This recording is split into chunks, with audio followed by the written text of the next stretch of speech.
Вітаю вас, друзі! В цьому невеличкому туторіалі поговоримо сьогодні про Timed Finishing. Для новачків, які нещодавно почали грати у FIFA, це буде дійсно корисне відео, бо ви дізнаєтесь про одну з основних механік, яка допомагає забивати голи. Ну а для тих, хто грає не перший рік, це відео буде відповіддю на питання, а чи варто взагалі зараз використовувати Time Finishing у FIFA 23. Ну і перш ніж ми перейдемо до самого туторіалу, я хотів би на правах реклами вам порадити свого старого знайомого, який веде блог I am Ukrainian 24. Це соціальний блог, всі кошти, зароблені з якого йдуть на допомогу Україні та українцям. Все, що заробляється на цьому блозі, витрачається на ЗСУ, донати, на відновлення, на реконструкцію та відбудову нашої вільної та незалежної України. Зараз ви бачите невелику частину того, що вже було надіслано ЗСУ за допомогою автора цього блогу. Контент Владислав, це тобто автор цього блогу, робить дійсно цікавий. Самі зайдіть, подивіться, посилання я вам залишу в описі. Дякую вам за увагу, ну а тепер переходимо до туторіалу.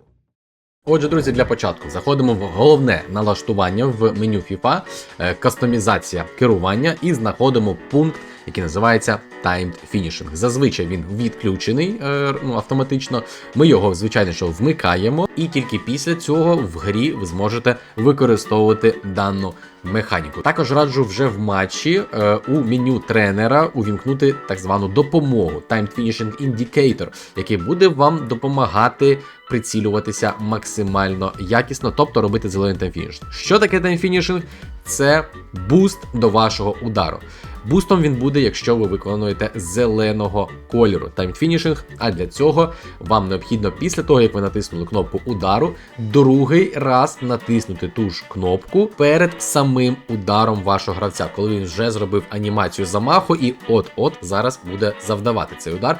Ось цей таймінг є найкращим для того, щоб зробити зелений таймфінішинг. І давайте вже на прикладі вам покажу. Перше натиснення на удар ми обираємо силу цього пострілу, відпускаємо кнопку, і якраз перед тим, як гравець завдає самого удару, ми натискаємо ще один короткий раз на кнопку удара і отримуємо зелений таймфінішинг, після якого гра вам напише ось таке повідомлення Great Time, що відповідно означає, що ви влучили зелений і ваш удар отримав максимально можливий буст до сили та точності цього удару.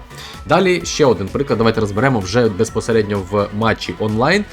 Це удар Мбаппе, перший дотик ми обираємо силу і другий дотик якраз перед самим дотиком ноги до м'яча під час удару. Для чого, в принципі, потрібно використовувати таймфінішинг? Як мінімум, тому що до удару завдяки зеленому таймфінішингу додається і точність, і сила, як я вже казав. Проте це не означає, що кожен ваш удар в зелений ТФ буде залітати. Бо може бути незручна позиція, просто-напросто не гольова, або ви вдарите в напрямку, де стоїть воротар, або може бути навіть поперечна, як у суперника була. Але це набагато підвищує ваші шанси забити м'яч. Особливо десь там з гострих кутів, або в дальній кут, коли потрібно вам на силу забити, або головою. Бо звичайний удар головою зазвичай летить не дуже сильно, на що голкіперу простіше зреагувати. Коли ви б'єте головою з таймфінішингом, це додає складності для суперника і формально для його голкіпера, який з більшою вірогідністю не засейвить такий удар, бо формально може тупо не встигнути. Далі давайте перейдемо до інших варіантів таймфінішингу, які у вас можуть виникати. Тому що регулярно попадати в зелений таймфінішинг, особливо людині, яка тільки почне його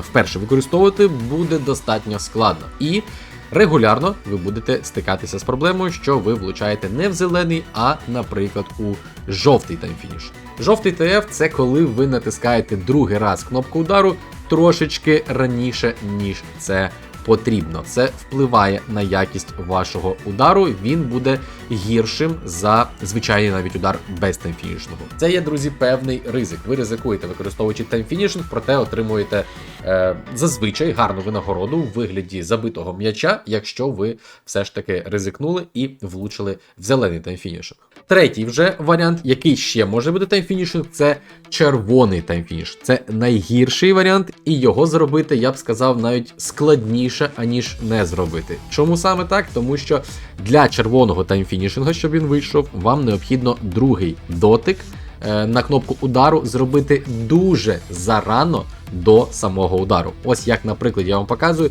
це вже другий мій дотик, а як бачимо, Зубастик ще й навіть не починав наносити удар. Відповідно, ми отримуємо червоний ТФ та дуже кволий удар. Так само і тут.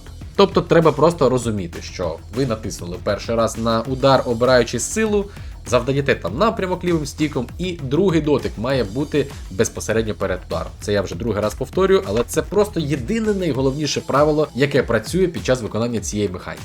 Ну і четвертий і останній варіант, який ще може бути у вас таймфінішинг, це білий таймфінішинг. Це коли ваш другий дотик на кнопку удару відбувся уже після самого фактичного удару. Ви побачите білий індикатор над своїм гравцем, що означатиме, що удар пішов звичайний. Тобто, коли вже відбувся дотик, вже удар летить абсолютно звичайно. І те, що ви натискаєте другий раз і отримуєте білий таймфінішинг, ніяк абсолютно негативно на удар не впливає. Бо удар вже був фактично виконаний, і удар пішов звичайний. Тому нічого страшного в цьому немає. В ідеалі, коли ви відтренуєте цю механіку, у вас мають виходити або зелені ТФ, або білі. Як я вже сказав, щоб виконати червоний таймфінішинг, це треба або щоб гравець заплив в анімації, яку ви не передбачили і натиснули другий раз, або якщо ви просто-напросто неуважно виконуєте цю механіку. Насправді дуже нескладно, і це значно підвищує ваші шанси на взяття від суперника.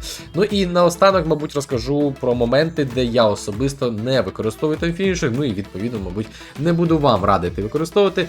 Це ті моменти, коли ви знаходитесь вже на такій позиції, де і без таймфінішингу воно має залітати. Для мене зазвичай це позиції, коли я знаходжусь вже десь перед воротами, і я розумію, що звичайний, абсолютно звичайний удар там обов'язково залетить, і ризикувати, повторюсь, таймфінішинг – це певний ризик.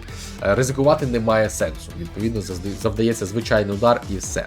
ТФ, як його скорочено називають, це дійсно зараз у FIFA 23 імбова річ. Скажу відверто, десь, здається, у 21-й FIFA таймфінішинг настільки порізали, мається на увазі його ефективність, що ним не користувалися навіть кібери на турнірах. Але зараз FIFA 23 це точно ефективна річ, яку використовує абсолютно кожен професійний гравець, та й не тільки професійний гравець, бо воно працює, воно дійсно додає сили, воно додає точності, і воно фактично додає шанси на те, що ти проб'єш голкіпера і заб'єш гол.